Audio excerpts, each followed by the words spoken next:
यार दोस्तों, हम फिर से लेकर आ चुके हैं आप लोगों के लिए शाम की सभी ताजा और बड़ी खबरें।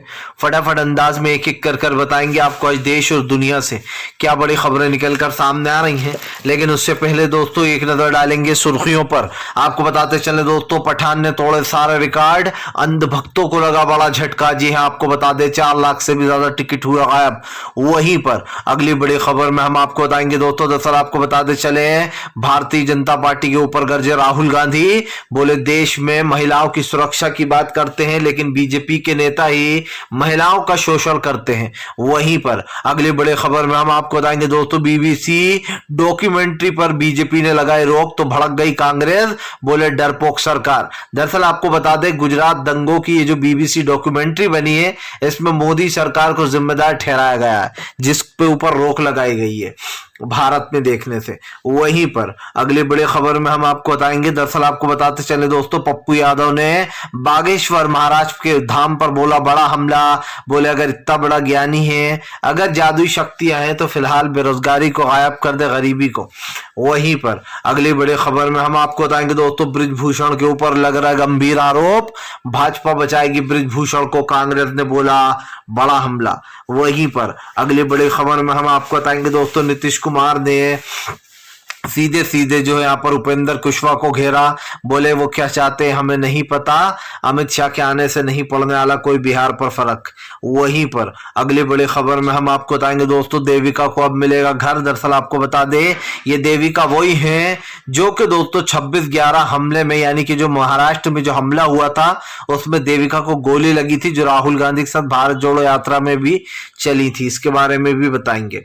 वहीं पर संजय रावत का बड़ा बयान, बोले वक्त आने पर सारा विपक्ष एक साथ होगा, एकजुट होगा।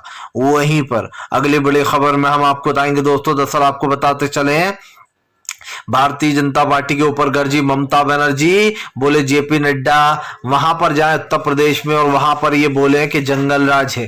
तो सारी खबरें फटाफट अंदाज में देंगे, एक एक कर देंगे। फिलहाल चलिए बढ़ते हैं सबसे पहली और सबसे बड़ी खबर की ओर। दरअसल दोस्तों आपको बता दें, कांग्रेस का बीजेपी के ऊपर बड़ा हमला। राहुल गांधी बोले फिलहाल जो लोग महिलाओं की सुरक्षा की बात करते हैं उनके अपने नेता करते हैं महिलाओं का शोषण।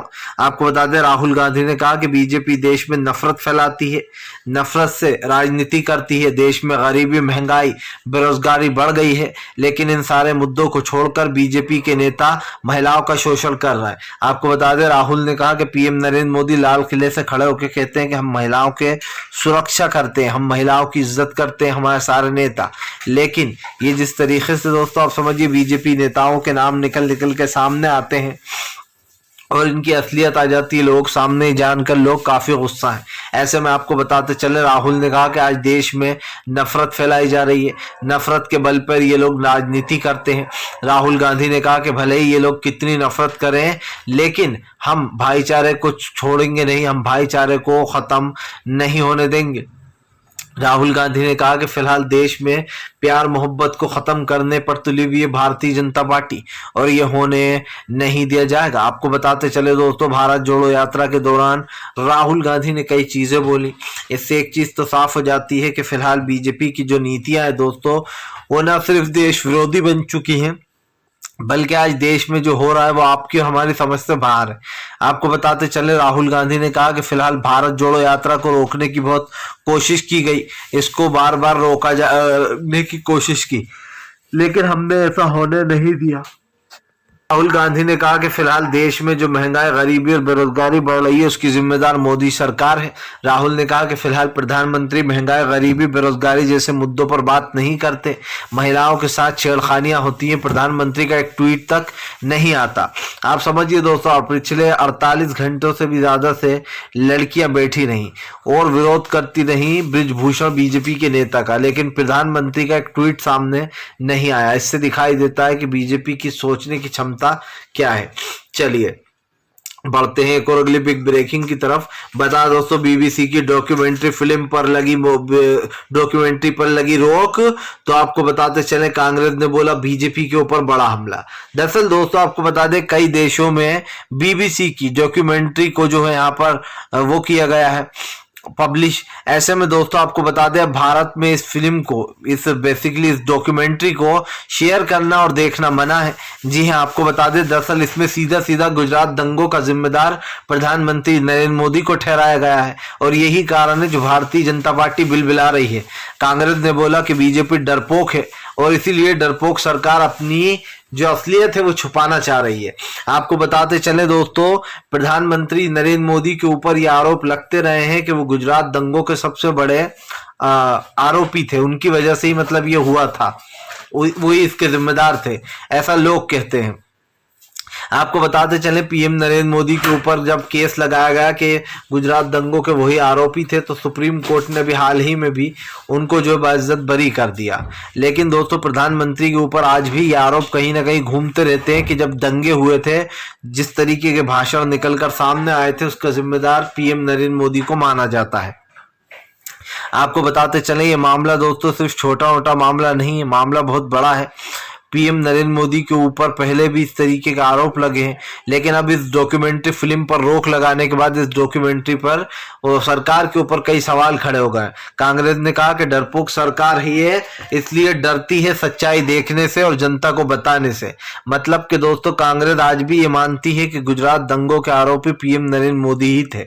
आपको बताते चले इस बीबीसी की डॉक्यूमेंट्री पर रोक लगा दी गई है, जबकि बीबीसी ने कहा है कि ये डॉक्यूमेंट्री बिल्कुल सही है। आपको बताते चले दोस्तों भारत में अब इस डॉक्यूमेंट्री को आप नहीं देख पाएंगे।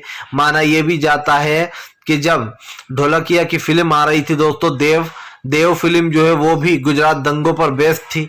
तब प्रधानमंत्री उस वक्त गुजरात के सीएम हुआ करते थे, तो जो उस फिल्म देव फिल्म के जो डायरेक्टर था उसने भी आरोप लगाए थे कि पीएम नरेंद्र मोदी ने गुजरात में हमारी फिल्म को बैन करा दिया, रिलीज नहीं होने दी और जहां लगी वहां तोड़फोड़ मचाई गई। आपको बताते चले देव फिल्म दोस्तों आज भी जगह जगह से गायब है, कहीं पर उस फिल्म की तस्वीर दिखाई नहीं देती है। बेसिकली ये फिल्म गुजरात दंगों से प्रेरित थी और इसमें वही असलियत बताई गई थी। चलिए बढ़ते हैं एक और अगली बिग ब्रेकिंग की तरफ। बता दोस्तों अगली जो बड़ी खबर निकल कर आ रही है दोस्तों, संजय रावत का बड़ा बयान। बोले फिलहाल अब संसद में उठाएंगे कश्मीरी पंडितों का मुद्दा। बीजेपी भूल गई है कश्मीरी पंडितों का दर्द, वो सिर्फ राजनीति कर रही है। दरअसल दोस्तों जब वोट लेने का टाइम आता है तो बीजेपी को सबसे पहले कश्मीरी पंडित याद आते हैं, लेकिन दोस्तों यही बीजेपी जो है यहाँ पर भूल जाती है कि ये क्या कर रही है। जाहिर सी बात है दोस्तों, अगर कोई परेशान है, अगर किसी चीज की उन्हें जरूरत है तो वो बोलेंगे। लेकिन सबसे बड़ी बात यह भी है कि बीजेपी दोस्तों उनकी सुनी को अनसुना करना चाहती है।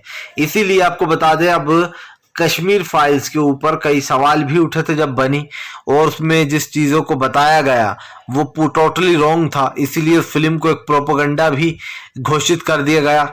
लेकिन दोस्तों अब सवाल यह है कि असली कश्मीरी पंडितों का दर्द आप फिल्मों में तो बता देते हो, लेकिन क्या असलियत में भी आप इन चीजों पर ध्यान देते हो? और उसकी सच्चाई यह है कि पीएम नरेंद्र मोदी दोस्तों सिर्फ राजनीति करते हैं। अगर सच में कश्मीरी पंडितों की चिंता होती तो आप उनको अच्छी जगह शिफ्ट करते। आज लगातार टारगेट किलिंग होती है दोस्तों कश्मीर में, और कश्मीर के लोग कहते हैं कि हमें जम्मू में शिफ्ट किया जाए, लेकिन बीजेपी दोस्तों वहां के लोगों को जम्मू में शिफ्ट नहीं कर रही है। और ये वहां का रोज का है। आप समझिए आतंकी हमले में एक दो को मार ही गिराया जाता है, और लगातार दोस्तों लोग न जाने कहां से इतने आतंकवादी आते हैं एक के बाद एक कि कई लोग मारे जाते हैं, फिर से वो आ जाते हैं, और इनकी सोच ही वो है। लेकिन दोस्तों हमारी तो जिम्मेदारी है कि कम से कम हम कश्मीरी पंडितों को सुरक्षित रखें। लेकिन पीएम नरेंद्र मोदी ने 370 हटाने के बाद कश्मीर पर कोई ध्यान नहीं दिया, जबकि पीएम नरेंद्र मोदी हमेशा ये कहते रहे हैं कि कश्मीरी पंडितों की सेफ्टी हमारी जिम्मेदार है दी है। अगर आपकी जिम्मेदारी है तो फिर कश्मीरी पंडित मारे क्यों जाते हैं? क्यों उनके ऊपर लगातार कश्मीर के लोगों के ऊपर जो है यहाँ पर हमले किए जाते हैं? और दोस्तों सुरक्षा की जिम्मेदारी बीजेपी की है, लेकिन बीजेपी इस जिम्मेदारी को नहीं लेती, और यही कारण है जो संजय रावत ने बीजेपी को घेर लिया। संजय रावत ने साफ कहा कि फिलहाल हम महाराष्ट्र में इस मुद्दे को जरूर उठाएंगे और इस पर जो है एक्शन भी लेगी सरकार। फिलहाल चलिए बढ़ते हैं एक और अगली बिग ब्रेकिंग की तरफ। बता दोस्तों अगली जो बड़ी खबर निकल कर आ रही, पप्पू यादव का दोस्तों बागेश्वर धाम के ऊपर बड़ा हमला। बोले अगर इतने चमत्कारी हैं तो आए बिहार में चैलेंज करता हूं, यहाँ की गरीबी दूर करे चमत्कार से। आपको बताते चले दोस्तों इन दिनों बागेश्वर धाम का एक बयान जो है यहाँ पर हम बोल भी सकते हैं और भाला भी उठा सकते हैं। इस तरीके के बयान बहुत वायरल हो रहा है। और बागेश्वर धाम का बयान दोस्तों नफरत की इंतहा कर रहा है। इसीलिए आपको बता दें, बागेश्वर धाम जो कि अभी न भागा था नागपुर से भगोड़ा, उसके ऊपर अब कई आरोप लग रहे हैं। आपको बताते चले, बागेश्वर धाम के ऊपर पप्पू यादव ने हमला बोलते हुए कहा कि ये सब लोग वही हैं जिन्हें जनता मुंह नहीं लगाती है, इसलिए जनता मुंह लगा, इसलिए ये आड़ी टेढ़ी हरकतें करते हैं कि ये लोगों के नजर में आ जाए। आपको बताते चले दोस्तों, बागेश्वर धाम के ऊपर कई सवाल भी उठ गए हैं और बहुत सारे लोग हैं जो बागेश्वर धाम के इस बयान पर दोस्तों गुस्सा भी थे। लेकिन अब यहाँ पर बड़ा हमला पप्पू यादव ने बोला है। पप्पू यादव ने साफ कहा कि अगर बागेश्वर धाम में हिम्मत है तो वो और कहीं नहीं जाए, वो बिहार में आ जाए और बिहार में आके अपनी शक्तियां दिखाएं कि उनके पास कौन सी अद्भुत शक्तियां हैं। पप्पू यादव यहीं पर नहीं रुके। पप्पू यादव ने कहा कि फिलहाल देश में गरीबी, महंगाई, बेरोजगारी जैसे मुद्दों को हटाकर बीजेपी ये सब कुछ कराती है। आपको बताते चले दोस्तों, इस वक्त साफ दिखाई दे रहा है कि फिलहाल पप्पू यादव ने जो बागेश्वर धाम के ऊपर बड़ा हमला बोला बिल्कुल सही भी है। बागेश्वर धाम जैसे लोग दोस्तों जनता को मूर्ख बनाने का काम करते हैं, कहते हैं हमारे पास जादुई शक्तियां हैं। अगर जादुई शक्ति है तो पप्पू यादव ने कहा कि फिलहाल हमें बताओ कौन सी जादुई शक्ति है। जाहिर सी बात है दोस्तों, पप्पू यादव भड़के हुए हैं। उन्होंने सीधे सीधे घेर लिया है बागेश्वर धाम को। इसी के साथ साथ उन्होंने बीजेपी को भी घेरा और कहा कि बीजेपी के नेता ही फैलाते हैं सबसे ज्यादा नफरत। तो ये कहना गलत नहीं होगा दोस्तों कि फिलहाल जो बीजेपी की नफरत की राजनीति है वो जनता देख रही है और इसके ऊपर अब लोगों का गुस्सा भी फूटने लगा है। यानी कि इस चीज पर बागेश्वर धाम क्या कहेंगे, क्योंकि अभी तो दोस्तों बागेश्वर धाम बहुत ज्यादा उचक रहे थे, अब बागेश्वर धाम चुप बैठे हुए हैं और आखिरकार ये लोग दोस्तों जनता से कह देते हैं कि इनके पास सुपर पावर है या फिर शक्तियां हैं, जो भी बोलते हो आप इसको, लेकिन दोस्तों अंधविश्वासी चीजें और इससे ज्यादा और कुछ नहीं। फिलहाल चलिए बढ़ते हैं एक और अगली बिग ब्रेकिंग की तरफ। बता दोस्तों अगली जो बड़ी खबर निकल कर आ रही है, आपको बता दें नीतीश कुमार का दोस्तों बीजेपी के ऊपर बड़ा हमला। बोले जिसे आना है आए, जिसे जाना है जाए, कुछ नहीं होने वाला बिहार में। आपको बताते चले दोस्तों, दरअसल गृह मंत्री अमित शाह बहुत जल्दी बिहार पहुंचने वाले हैं। इससे पहले ही जो है यहाँ पर नीतीश कुमार फिर एक तरीके से ये कह सकते हैं कि इग्नोर करने का काम कर रहा है बीजेपी को और उनके सवालों से भी बच रहा है। वहीं दूसरी तरफ नीतीश कुमार ने यह भी कहा कि उपेंद्र कुशवाहा जो है दोस्तों उनके आजकल बागिस्तर हो रहा है और वो किस पार्टी के साथ जाना चाहते हैं ये उन्हें समझ में नहीं आ रहा है। आपको बताते चलें दोस्तों, दरअसल यहाँ पर इस चीज को लेकर भी काफी कुछ बवाल मचा हुआ है। अब ये साफ हो गया कि उपेंद्र कुशवाहा को लेकर जो नीतीश कुमार ने टिप्पणी की है उसको लेकर कहीं ना कहीं अब तो एक सवाल सामने आया है कि ये बहुत दिन से खबरें आ ही रही हैं कि उपेंद्र कुशवाहा अपनी पार्टी यानी कि जेडीयू से नाराज चल रहा है। आपको बताते चले दोस्तों, धीरे धीरे कर नीतीश का साथ छोड़ते जा रहे हैं कई नेता, लेकिन नीतीश कुमार अपनी पार्टी में भरते जा रहे हैं ईमानदार और बिल्कुल सक्सेसफुल लोग। तो ऐसे में ये कहना दोस्तों गलत नहीं होगा कि फिलहाल सरकार की जो नीतियां हैं वो सरकार के ऊपर ही भारी पड़ रही हैं। ऐसे में अब देखना ये है कि क्या गृह मंत्री अमित शाह बिहार जाकर कौन सा नया गुल खिलाने वाले हैं, क्योंकि हम आपको बता दें जब जब बिहार में गृह मंत्री अमित शाह जाते हैं तो समझ लो कुछ तिकड़म लड़ाने की कोशिश हो रही है दोस्तों, क्योंकि आप भी जानते हैं और मैं भी जानता हूँ कि बीजेपी बड़ी चालाकी की से जो है यहाँ पर दोस्तों इस चीज को यूज करेगी ताकि सुबह सुबह इस चीज को लेकर बहस हो। आपको बता दें अब देखना ये भी होगा कि क्या गृह मंत्री अमित शाह के आने से बिहार की राजनीति में कोई फर्क पड़ता है या फिर नहीं, क्योंकि दोस्तों बिहार की राजनीति एक बहुत बड़ा मुद्दा भी है और एक बड़ी चीज भी है। तो अब कहीं ना कहीं ये कहना गलत नहीं होगा कि फिलहाल बिहार में बड़ा बदलाव की ओर है बिहार, और ये बात गृह मंत्री अमित शाह को बर्दाश्त नहीं हो रही है। और ये हमने भी पहले कहा है दोस्तों, फिर कहेंगे कि फिलहाल आज की राजनीति अलग है, पहले की राजनीति अलग थी और इसीलिए जो है यहाँ पर बीजेपी के ऊपर हमेशा ही ये आरोप लगते रहते हैं कि वो अटल बिहारी वाजपेयी की तरह राजनीति नहीं करते, क्योंकि दोस्तों अटल बिहारी वाजपेयी लोगों में प्यार बांटते थे और बीजेपी नफरत बांटती है। तो ये कहना गलत नहीं होगा कि फिलहाल आज भी लोग उनको याद करते हैं दोस्तों, और याद कर कर कहीं ना कहीं उनको सोचते भी हैं। तो ये कहना गलत नहीं होगा कि फिलहाल आने वाले समय में दोस्तों बीजेपी को एक और बड़ा झटका लग सकता है। फिलहाल चलिए बढ़ते हैं एक और अगली बिग ब्रेकिंग की तरफ बता दोस्तों, अगली जो बड़ी खबर निकल कर आ रही, ममता बनर्जी का मोदी सरकार के ऊपर बड़ा हमला। बोले फिलहाल हमारे यहाँ जंगल राज नहीं, बल्कि जेपी नड्डा जाकर देखें उत्तर प्रदेश और बीजेपी शासित राज्यों में है जंगल राज। दरअसल आपको बता दें कुछ दिन पहले, अभी 2 दिन पहले दोस्तों, जेपी नड्डा जो है वो ममता बनर्जी के बंगाल में पहुंचे थे और उन्होंने कहा था कि फिलहाल यहाँ पर जंगल राज बन गया है, बहुत जल्दी बिहार यहाँ की जनता उखाड़ कर फेंक देगी टीएमसी को। और ऐसे में दोस्तों साफ दिखाई दे रहा है कि ये बयान महंगा पड़ता हुआ नजर आ रहा है। तो एक चीज तो साफ हो जाती है दोस्तों कि फिलहाल इस वक्त जो चीजें निकल कर सामने आ रही हैं उस पर कहीं ना कहीं सोचने की जरूरत भी है, क्योंकि आप भी जानते हैं कि फिलहाल इस बात को बिल्कुल सही साबित करते हुए नजर आ रहा है लोग, क्योंकि हमने भी पहले भी कहा था कि फिलहाल सरकार की नीतियां समझ से बाहर हैं और ये साफ हो जाता है कि फिलहाल सरकार दोस्तों क्या कुछ करने की कोशिश कर रही है। तो ये कहना गलत नहीं होगा कि फिलहाल सरकार को एक बड़ा झटका खाना पड़ेगा, और बड़ा झटका खाने के लिए दोस्तों बड़ा होना पड़ेगा, क्योंकि भाजपा 2024 में सत्ता से बाहर तो जाएगी, लेकिन दोस्तों देश में जो नई सरकार आएगी वो नए तरीके से चलाएगी देश को। चलिए बढ़ते हैं एक और अगली बिग ब्रेकिंग की तरफ। बता दोस्तों अगली जो बड़ी खबर निकल कर आ रही है, आपको बताते चले दोस्तों, भारत में डॉक्यूमेंट्री फिल्म, जी बीबीसी की डॉक्यूमेंट्री फिल्म हुई बैन, तो लोगों का फूटा गुस्सा, बोले सच्चाई कब तक छुपाओगे। दरअसल आपको बताते चले पीएम नरेंद्र मोदी ने और पूरे भारत सरकार ने फिल्म पर रोक लगा दी है और कांग्रेस लगातार हमलावर है इस डॉक्यूमेंट्री को देखने को, जो डॉक्यूमेंट्री बनाई गई है। फिलहाल पीएम नरेंद्र मोदी का जब जब नाम सामने आया दोस्तों, पीएम नरेंद्र मोदी ने इस किस्से से बचने की कोशिश की है और उन्होंने हमेशा यही सोचा है कि वो इस किस्से से किसी तरीके से बच निकले। चलिए बढ़ते हैं एक और अगली बिग ब्रेकिंग की तरफ। बता दोस्तों अगली जो बड़ी खबर निकल कर आ रही है, जी हाँ दरअसल दोस्तों आपको बता दें नीतीश कुमार के ऊपर प्रशांत किशोर का बड़ा हमला। बोले नीतीश कुमार सिर्फ फेविकोल लगाकर कुर्सी पर बैठ गए हैं, वो नहीं उठना चाहते सीएम की कुर्सी से।